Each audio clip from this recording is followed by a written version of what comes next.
The XRP ecosystem is about to go through a period of rapid expansion, and with that, we will see an increase in price. I know that this is what you guys have been waiting for. Understanding these fundamentals is what allowed us to invest with conviction while this asset was so cheap. Now it's on the move, but in this video, I'm going to make the case on why I still think that you're not too late to get in on some XRP gains. Obviously, buying the 2-for-1 special was an absolute pleasure. Here we are at $2.57 as this market's already moving back up. And this is before the institutional wave of liquidity arrives. Now we're also 24 hours away from the SEC versus Ripple case. The appeal briefs are due. If they don't get filed, this case is over. So less than 24 hours away from a potential conclusion to this SEC versus Ripple lawsuit. I've said that 1,000 times. I hope I don't have to say it anymore. But we'll be watching that closely, along with less than 24 hours away from our next CPI lie inflation reading. So let's get right on into it, folks. The markets are moving back up, especially for cryptocurrency. And so we're starting off here with XRP, like I said, back up to $2.60 this morning. Absolutely love to see it on our 4-hour chart here. We're kind of zoomed in on the 4-hour. And you can see this perfect structure, really just a fantastic structure. The breakout out of the bull flag that had consolidated us for about the past month and a half. We finally broke out. Little back test, right, to start off the week. Everybody got spooked down to $2.34. And now here we are with a massive recovery. Look at this jump. What is this? Let's measure this real quick. That's a 12% jump just from the lows on Monday. So we've been talking about eating up those dips. And if you took advantage of that one, you're doing pretty well so far. And I think we still got a lot to go. Now for Bitcoin, same thing. Nice little bounce. And we did clear out a lot of leverage on Monday with Bitcoin going all the way down here to 89,000, breaking below 90,000 for the first time basically since, first part of November. So nice to see. Needed to clear out that leverage. That was good to see. And then the fact that Bitcoin recaptured up above 90,000. I like to see that. And I'm actually fine with Bitcoin hanging out at these levels. I don't need to see Bitcoin go set a new all-time high for this liquidity to already, we're witnessing it rotate into XRP. And I'll be honest, the Ethereum chart here is really actually pathetic. I'm not trying to FUD, not trying to be a hater. It's just this chart is so weak. It's just bad. And that's not even getting into the full story on Ethereum. But I don't want to be negative Nancy, so we're going to continue on. But the XRP chart looking fantastic. Our other utilities great. Bitcoin, it's all right, hanging in there. But this is giving an opportunity for capital to rotate. And I'm seeing a new wave. I don't know if you guys are seeing the same thing, at least on my Twitter feed. A new wave of Ethereum and Solana folks coming into XRP right now. Now, the next clip relates to the rehaul, reset, restructuring of our government, the Federal Reserve, money as we know it, right? This whole financial system. And so Finance Lot put out this tweet. I thought it was rather interesting to consider. Jamie Dimon is preparing to leave JP Morgan because he'll lead the Treasury after the Federal Reserve is abolished. In a 1929 collapse, people will be so outraged when Powell's term ends, May 2026, that it will no longer exist, bringing control under the Treasury. Well, like I said in yesterday's update, I went and read the bill, the Fair Tax Act of 2025, and that basically cuts off the funding to the IRS and rolls it all over to the Treasury right away. So do we need to wait for May 2026 to see the Fed kind of maybe implode or go away? Absolutely not. Over 1,800 CEOs resigning in 2024, the most on record per Yahoo Finance. So Jamie Dimon can join the rest of these, the group of guys here and gals, of course, too. 1,800 CEOs, a record. And we've been tracking how, Bezos and Zuckerberg, these guys are all playing friendly now, right? And we're getting, the shots of Mark Zuckerberg at UFC. We're getting shots of Bezos with the, the new lady and everything. And that's all great. But we're also watching that they're just dumping record amounts of their stock, moving to cash, building bunkers, and a record amount of CEOs have resigned. Now, speaking of resignations, like I said, less than 24 hours from Gary Gensler having to make a decision on the SEC versus Ripple case, and then also just a few days away here now, 5 days from Chair Gensler serving his last day as chairman of the SEC. So today he is on CNBC, and I was looking for clips of that interview, wasn't able to find it yet. And then he's also going to be on Yahoo Finance at 3 p.m. Eastern. So we're going to go watch those later today. I'll probably drop a second update here later today. So make sure you guys stay tuned. Hit that notification bell so you don't miss any of our updates. But we do got to understand this bureaucracy beast has to be brought in because the damages that have come of this are absolutely massive. Federal regulation and intervention now costs U.S. taxpayers a whopping $1.94 trillion annually. Now, this doesn't even get into like the damages done to the XRP community by the SEC, right? This is just the red tape burden to be able to conduct business, to be in compliance, let alone when the government accuses you of being out of compliance, comes after you, sues you, weaponizes their departments against you, only for you to defeat them and actually win. And you spend $200 million fighting the SEC. And we saw the damages on the XRP case here has caused our community damages well into the hundreds of billions and maybe over $1 trillion. So we get 1.94 trillion annually of red tape from federal regulation and intervention. That doesn't even include the damages. That doesn't even include the red folder. And the red folder alone is worth $1 trillion, in my opinion, right? So needless to say, we're very excited to see the shift is here. We're going to clean up all this, get it out of the way. And what are we preparing it for? That new wave of institutional capital to come in with full compliance, with the green light, with nothing to worry about besides building real world utility and applications. And that's what we've invested in this space for. This is a bullish post here from Ripple's Director of North America, Alex Gillette. Huge shout out to Subjective Views for sharing this. 2025, the year of unprecedented surge of capital. How about that one? Alex says, over the last 4 years, banks have been restricted from engaging with crypto. And we've actually got the letters, right, from the FDIC and others warning and basically telling everybody in the banking system, do not engage with crypto at all. In 2025, that's all going to change, and it's going to drive an unprecedented surge of capital into the digital asset space. Designed with institutional needs in mind, Ripple Custody combines state-of-the-art security with seamless accessibility, enabling global top 50 banks. Wait, I thought that Ripple wasn't working with banks. Hold up. Can somebody fact check? Alex here? You know, Ripple's not working with banks, right? 50 banks, asset managers, and a wide swath of our financial institutions to securely manage and store digital assets with confidence.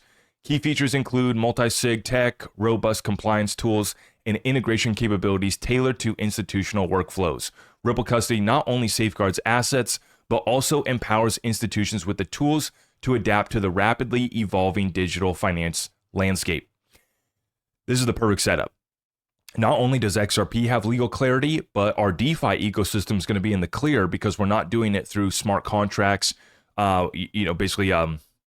smart contracts with choke points or pinch points like you're seeing on these other blockchains where there are vulnerabilities that get hacked, but then you also run into legal issues versus our AMM versus our programmability and additional amendments in the pipeline, which is bringing all of this functionality to the layer 1 blockchain completely decentralized, allowing us to be our own bank literally without having to rely on anybody else.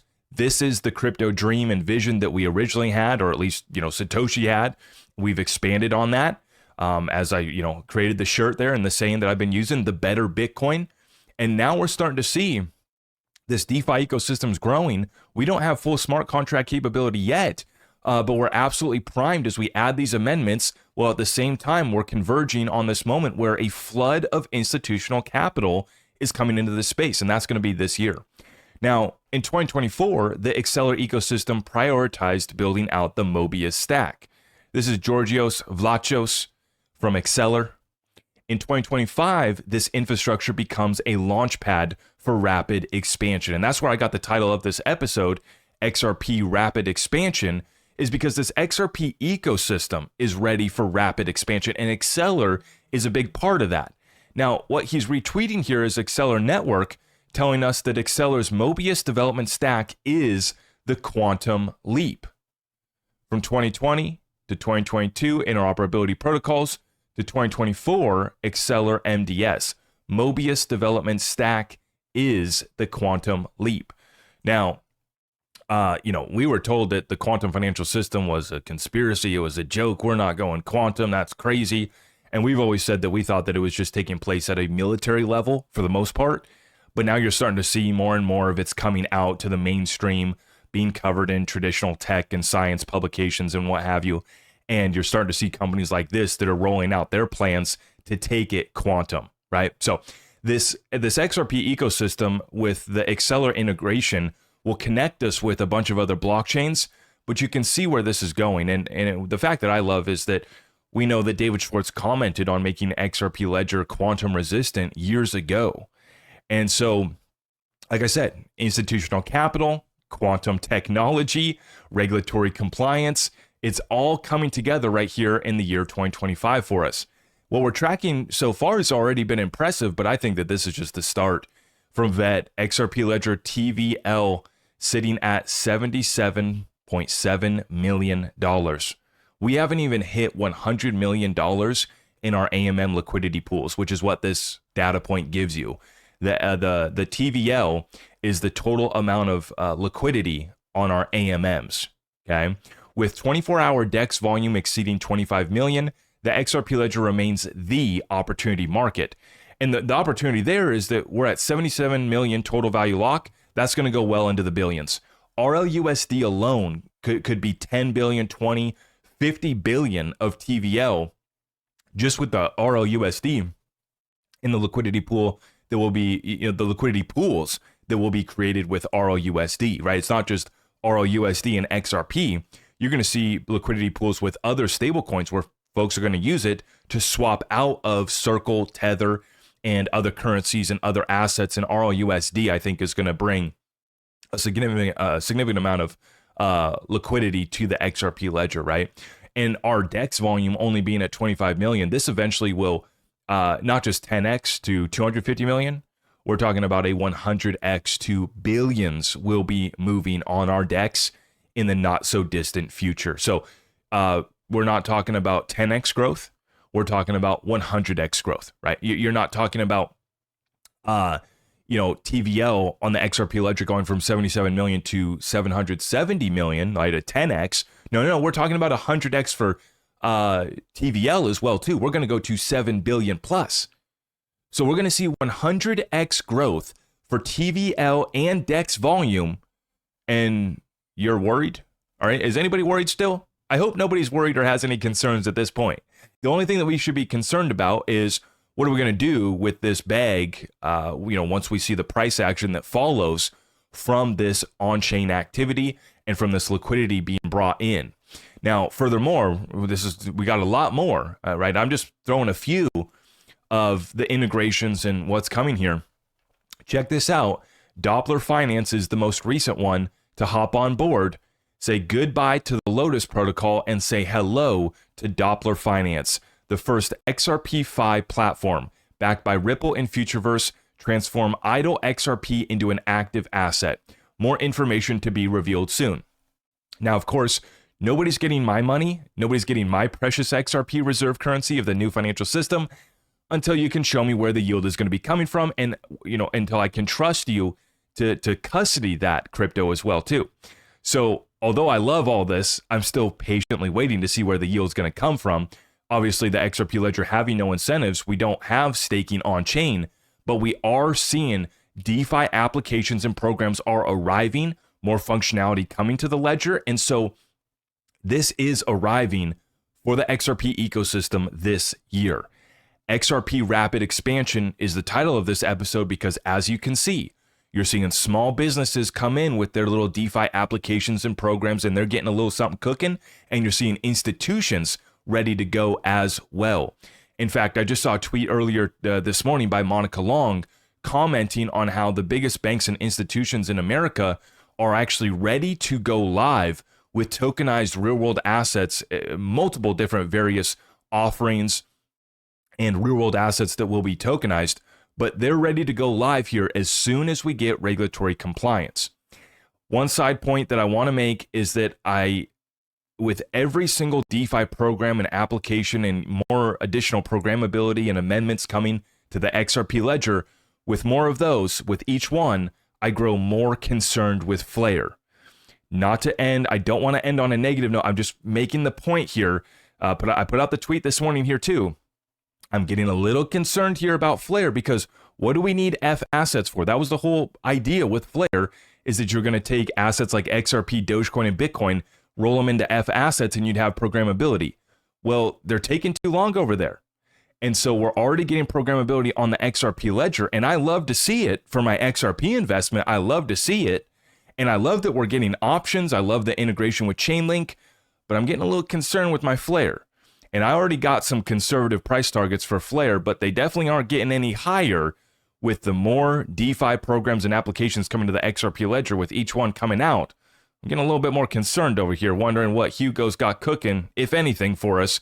Hopefully something, because I'm getting a little concerned. But as far as our XRP investment, it couldn't get better. It could not get better between the regulations coming in, institutional capital ready, and as soon as we get that green light, it's going to start pouring in. And before it does, we're already seeing that growth. We're already seeing the pace at which the XRP Ledger DeFi ecosystem is growing is faster than these previous ecosystems for Ethereum and others. Yes, they're ahead of us by years and by dollar amount. They're well ahead of us, but we're very quickly catching up, and we're going to be dumping a lot of fuel on this fire as soon as this lawsuit with Ripple's over, as soon as we get crypto regulations, and these institutions can feel comfortable throwing their liquidity over here into DLT technology. I think that XRP is going to be one of the chosen ones. So with that being said, I hope you guys are prepared for the XRP DeFi ecosystem rapid expansion and what that's going to equate to price-wise. Let me know what you guys are seeing out there in these markets, anything else that I should cover in the next updates. And if you guys appreciate the content, please make sure you like this video on the way out. And if you want to use our community resources and support the cause, we would greatly appreciate that. We got quick links in the description down below. Everything else is at my website, zachrector.com. I appreciate all of you guys. More content later today. Stay tuned for more. God bless you all. I am your host, Zach Rector. I really appreciate all of the love and support. If you want to support the channel, just remember that you can start by smashing that thumbs up for me, sharing this content far and wide, and everything else is at my website.